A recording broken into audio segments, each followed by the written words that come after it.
Oregon. Let's talk about the governor's race. So we have Democratic candidate Tina Kotek, who had been a state representative in that state from 2006 to 2022.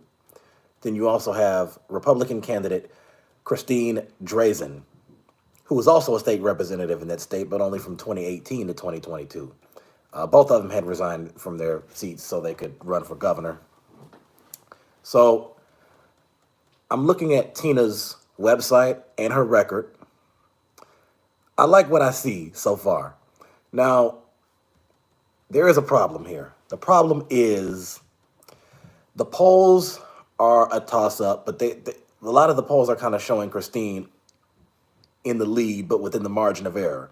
So polls a couple months ago showed that Tina was in the lead by approximately 3 percentage points. So on average, she had a 33%, whereas Christine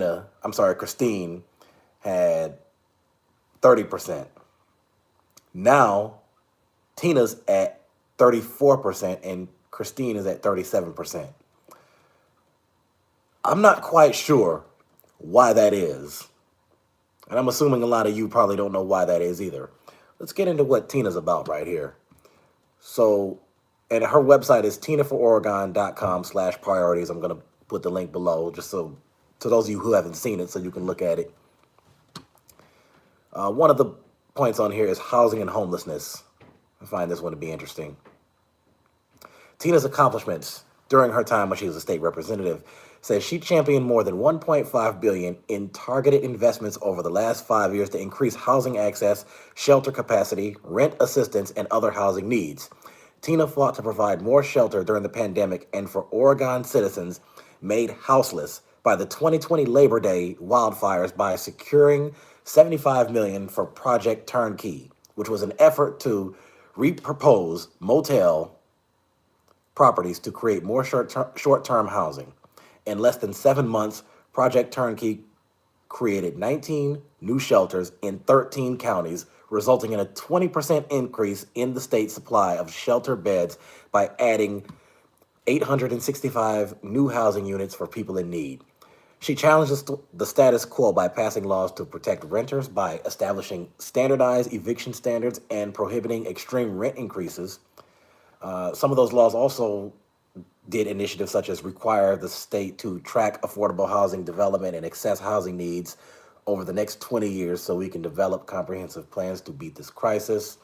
Okay, so I'm liking what I'm seeing so far. Now, her plan to tackle the crisis is end unsheltered homelessness for veterans, families with children, unaccompanied young adults, and people 65 years and older by 2025, and continue to strengthen pathways to permanent housing for all Oregon citizens experiencing homelessness. Build enough housing to meet the need for people currently experiencing homelessness, address the current shortage of housing, and keep pace with future housing demand by 2033. So I like that stance. I like that stance. And I don't see how that really hasn't captured more attention from the people of Oregon. Now, I just saw part of an interview with Christine, and they were stating that if she wins, she would be the first Republican elected governor of Oregon in over 40 years. So that's a strong indicator that Oregon leans blue, at least when it comes to the governor. Now, as I said, and I'm going to get to other stuff in a minute, the polls are tied essentially, but with Christine just in the margin of error. I'm not quite sure, even with,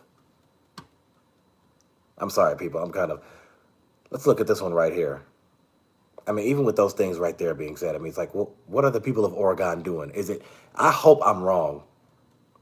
I hope that these polls are wrong. And I'm just this is just such a confusing time right now. I mean, the opponents that Democrats have, these should be easy victories.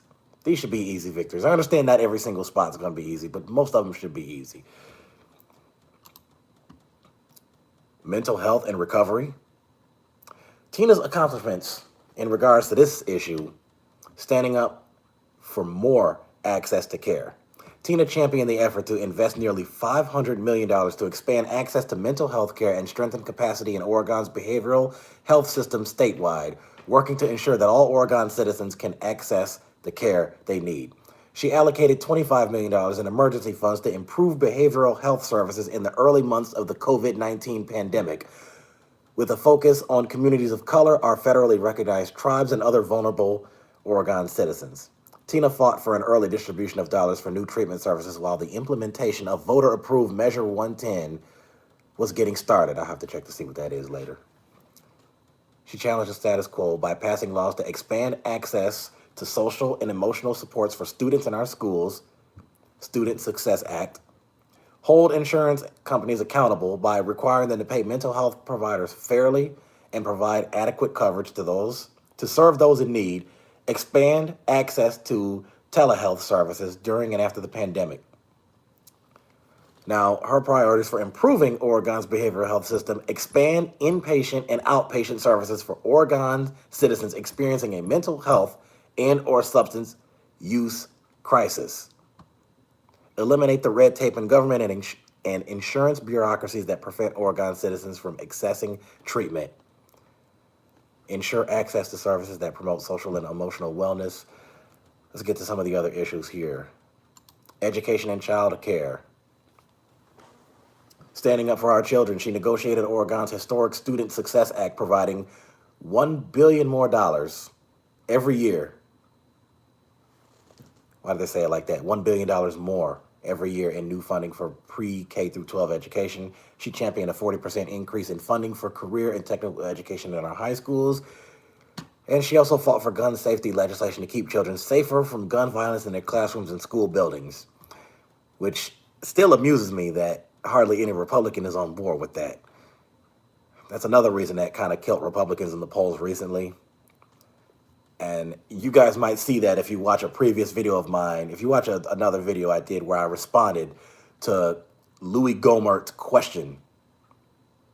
Louis Gohmert, who's a Republican congressman in Texas. Plenty of detail there. Her priorities for improving educational outcomes: improve Oregon's graduation rates to 90% for all student groups by 2027. Make sure all children are reading by third grade by ensuring educators have the training and ongoing coaching they need to follow the science of reading, and students who are behind get the time and intensive support they need to read on grade level by third grade. Accelerate career and technical education program growth so more students graduate with pathways to well-paying jobs. Increase family and community engagement in our schools as part of the local planning process of how to utilize Student Success Act resources. Healthcare and public health. Some of her accomplishments included closing gaps in access to healthcare by expanding Medicaid insurance coverage to roughly 100,000 adult Oregon citizens. She provided healthcare for Oregon's most vulnerable individuals and families, including 400,000 children. She led the charge to ensure equitable access to reproductive health care, including cancer screenings, sexually transmitted infection testing and treatment, and abortion care for all Oregon citizens, regardless of income, immigration status, or gender identity.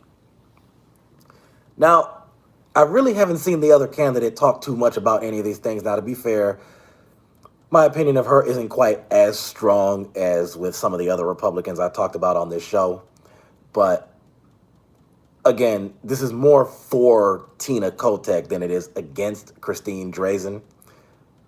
I think that there is a good case for Tina Kotek here. And I'll tell you this.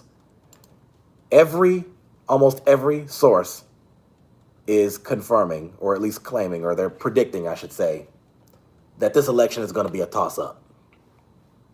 The Cook Political Report, toss-up. Inside Elections, toss-up.